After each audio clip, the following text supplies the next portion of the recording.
Friends, you can pick any car of the world and see how much less it is stable, strong, and features. Sometimes people have died in accidents. But Volvo's XC90 is the only car which has not had any casualties till date.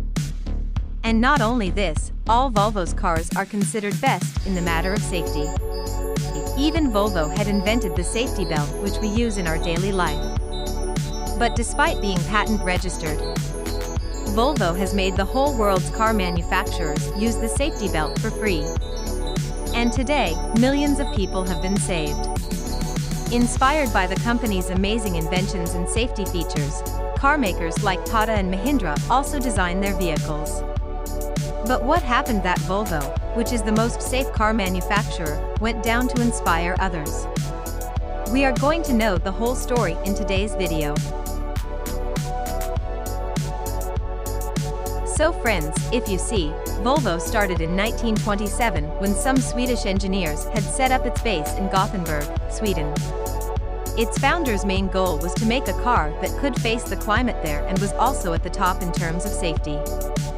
And while completing this mission, they launched Volvo's first car, the OV4. This car with an open-body 1.9-liter four-cylinder engine produced 28 horsepower. Although it was the first car, it proved to be an instant hit because in terms of durability, power, safety and comfort, it was perfect in every sense at that time. It was also the first car in the world to have a laminated windshield.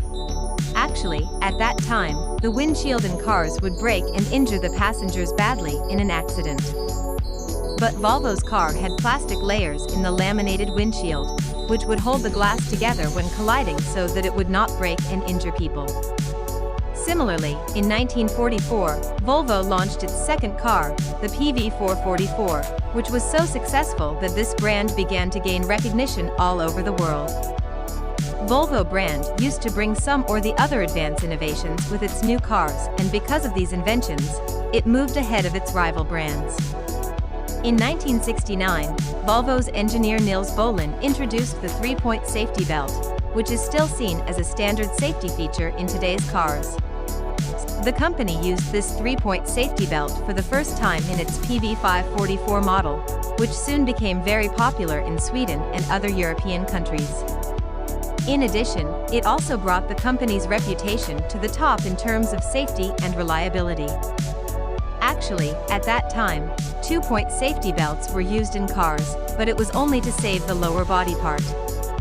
In this case, whenever a car was hit by an accident, then the upper body part like face, head or chest were badly injured and people's lives were lost.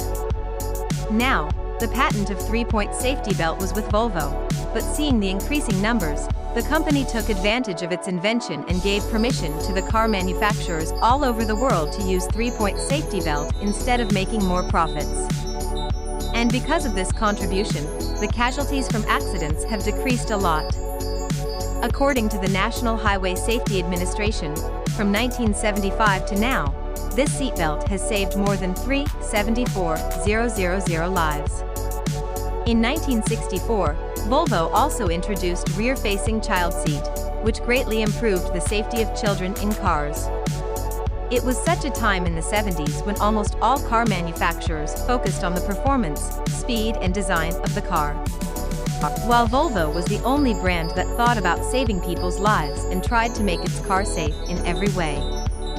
Now, customers also started having faith in this company, and this belief became even stronger when the US government considered Volvo as the safest car. Actually, in 1976, the US government bought 24 Volvo 240 cars for crash testing, and their crash tests were done. After which Volvo was officially selected as a benchmark to set the safety standard of all new cars. This greatly increased the international reputation of the company, and Volvo cars started being in demand in every corner of the world. In 1977, Volvo invented another new technology, which was called Landazone. Volvo introduced the Landazone oxygen sensor, which not only reduced emissions but also greatly improved engine performance and fuel efficiency. After this, in 1991, the company also introduced the side impact protection system, which brought reinforced door bins, airbags, and many other safety features for the safety of passengers in the event of a side-to-side accident. Although Volvo was still performing well and generating a lot of revenue, but Volvo's parent company, AB Volvo, separated its car division in 1999 and created a separate company, which was named Volvo Cars Corporation.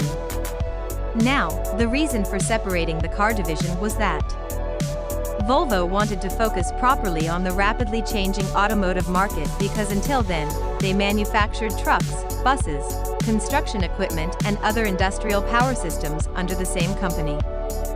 After becoming a separate company, this year Volvo merged with Ford, so that it could get Ford's new technology and better resources. For this acquisition, Ford had raised $6.45 billion, and now Ford also had Volvo's excellent engineering teams and production facilities. After joining Ford, Volvo experimented a lot and introduced many more new and advanced features. And all these features can be seen in Volvo's new models XC90 SUV and S60 sedan. You can guess the build quality of these cars from the fact that XC90 was the only car to get a 5-star safety rating from Euro NCAP in 2015. That's why in 1998, Volvo's sales of 103,000 cars increased threefold in 2008 and reached 374,000. But despite this, Ford sold Volvo to a Chinese company, Geely, with a heavy loss of $4 billion in 2010. But why did Ford do this? Was Ford crazy? No, the first reason for selling Volvo was that around 2008, Ford was facing huge financial challenges because of the global financial crisis. The sales of Volvo cars had fallen sharply. In this situation, the company decided to sell Volvo to reduce its costs and improve its financial stability. The second reason was that Volvo's cars competed directly with German trios, that is, Mercedes, Audi and BMW. But where the sales of these three brands were increasing rapidly, Volvo was falling behind them. As we told you earlier, Volvo sold 374,000 cars in 2008, while BMW's sales of 12 lakh cars in the same year. And here Volvo's cars were selling a little more than before, but the company's profit was decreasing. Like in 1998, Volvo earned a profit of $476 million, while despite more than 3 times sales in 2008, it lost $1.5 billion. And in a similar way, the third reason for selling Volvo to Ford was that Ford's management wanted to focus more on its core brands like Ford, Lincoln and Mercury so that it can improve its position in the changing automotive market. That's why Ford sold its non-core brands like Volvo, Jaguar, Land Rover, and Aston Martin. But now the question is, how did Volvo fall behind the German trio despite having such a good reputation in the market and doing so much innovation? The main reason for this was that Volvo's main focus was to provide safety and new technology to people, while the German trio was also giving a luxury feel to its customers.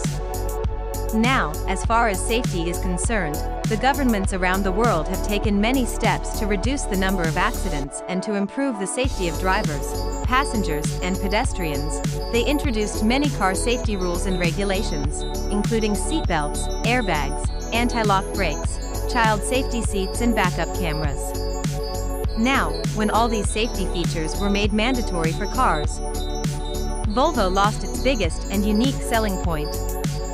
Now people didn't need Volvo cars for safety, because they were getting almost the same safety in a cheap car. Also, the prices of Volvo and German Trio were quite similar, but the German Trio was also giving a luxury feel along with safety. So, in this way, customers started getting more attracted to Mercedes, Audi and BMW, and Volvo's market position started to fall. But if you are a fan of Volvo, then don't be disappointed, because the good news is that Volvo is preparing for a spectacular comeback in the market again. Because after joining Geely, Volvo has enhanced its brand value a lot. In 2013, Volvo established its first complete manufacturing plant in China, where Volvo S60L and XC60 were produced. In 2013, Volvo sold 427,840 vehicles, which was 1.4% more than in 2012.